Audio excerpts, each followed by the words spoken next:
Shri Parshva medical and education trust तेमज inner wheel club of Baroda द्वारा Chakli circle स्थित रोटरी क्लब में फ्री सेमिनार योजायो हतो, जेमां मुंबई स्थित हठयोगना गुरु डेनिश मकवाणा तेमज वासु नेचरोपैथी वडोदराना डॉक्टर वर्षा टंडेल सहिते हठयोग, स्त्री रोग, गर्भ संस्कार, मेडिटेशन सेशन अंगे माहिती आपी हती।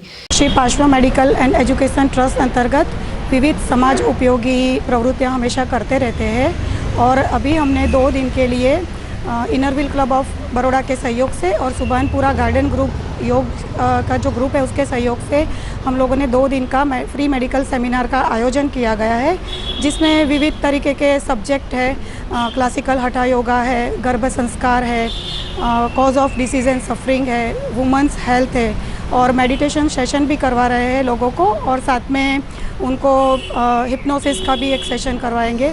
तो हमारे साथ मुंबई से डेनिश मकवाना जो कि मोक्षा हठा के योग गुरु है वो भी जुड़े हुए हैं और उन्होंने हमें सहयोग दिया है।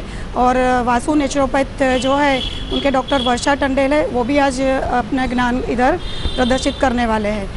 हमारे लाइफस्टाइल में योगा बहुत बड़ा रोल प्ले करता है। वो योगा का मतलब होता है यूनियन। आज की डेट में अगर हम किसी को पूछें योगा का मतलब क्या है, तो लोगों के माइंड में योगा का मतलब बॉडी बेंड करना, ट्विस्ट करना, इस टाइप के इम्प्रेशंस है। But that is not yoga. Yoga का मतलब है यूनियन। यूनियन किससे यूनियन करना है? हमारे अंदर में जो लाइफ फोर्स एनर्जी है, जो सोर्स ऑफ क्रिएशन है, जो आप देख रहे हो, ये वनस्पति में आप देख रहे हो, ऑलरेडी उसमें है। क्या उसको दवाई की ज़रूरत है? उसको दवाई की ज़रूरत नहीं है। उसको पानी मिल जाता है, उसको सही प्रकाश मिल जाता है, हवा मिल जाती है, वो अपने आप ग्रो होता है। तो ठीक इसी तरह हमारा सिस्टम भी ऐसा ही बना है। हम भी नेचर से बने हैं। तो योग प्रैक्टिस करने से हम लोग नेचर के साथ ज़्यादा कनेक्ट हो जाते हैं। हमारे अंदर में जो लाइफ फोर्स एनर्जी है उसका पावर बढ़ जाता है। अभी ऑलरेडी एग्जिस्टेंस तो है, मैनिफेस्टो ऑलरेडी हो रहा है life force energy, but the reason is because of wrong lifestyle वो सप्रेस हो चुका है। हम उस पर फोकस नहीं दे रहे, हम ध्यान नहीं दे रहे। योगा करने से क्या करते हैं, हम उसको एलिवेट करते हैं, हम उसको सरफेस पे लेके आते हैं और बॉडी को, सिस्टम को नेचुरल वे में उसको चलने देते हैं। अगर आपको नेचुरल वे में भूख लगे, आप तभी खाना खाते हो जब आपको वाकई में भूख लगती है, न कि टाइम के हिसाब से, न कि टेस्ट के हिसाब से। जब भूख लगी तब खाना खाओ। आपको नींद आई, पर्याप्त मात्रा पे आप नींद लेते हो, सारी समस्याएं जो भी है हेल्थ रिलेटेड वो वैसे ही सॉल्व हो जाएगी। ત્યારબાદ સુભાનપુરા ગાર્ડન ખાતે પણ બીજા દિવસે યોજાયેલ સેમિનારમાં મોટી સંખ્યામાં નાગરિકોએ ભાગ લીધો હતો। આ પ્રસંગે કલરવ સ્પેશિયલ સ્કૂલના ડાયરેક્ટર અલ્પા મંડાવત સહિત ઉપસ્થિત રહ્યા હતા।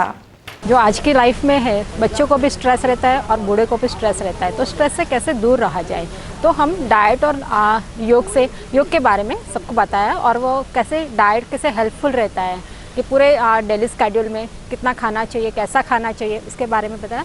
फिर योग से हमने क्लासिकल हठ योगा बताया और योग से क्या फ़ायदे हैं वो भी सबको अवेयर किया, जैसे स्ट्रेसफुल लाइफ है कैसे बचा जा सके। योग करते रहे, एटलीस्ट 30 मिनट पर डे योग करना है आपको।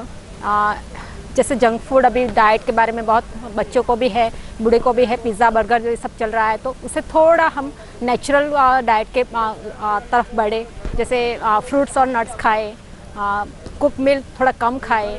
ये बम्बई से अभी डेनिश भाई आए हैं, बहुत अच्छी कसरत हमको सिखाए हुए, काफ़ी अच्छी नया सीखने मिला है। फर्स्ट टाइम हम लोग भी ये चीज़ सीख रहे हैं और हमको खूब अच्छा लगा और हमको खूब आनंद लगा कि हमारे गार्डन वाले मॉर्निंग में जो आते हैं और उनको अच्छा एकदम बेस्ट फील हुआ कि काफ़ी अच्छा हुआ। और रूटीन में सब इंक्लूड कर देंगे? हाँ, रूटीन में सारा इंक्लूड कर देंगे जो हम डेली सिखाते हैं। तो ये डेनिश भाई की सारी कसरतें हम भी डेली ये लोगों को सिखाएंगे।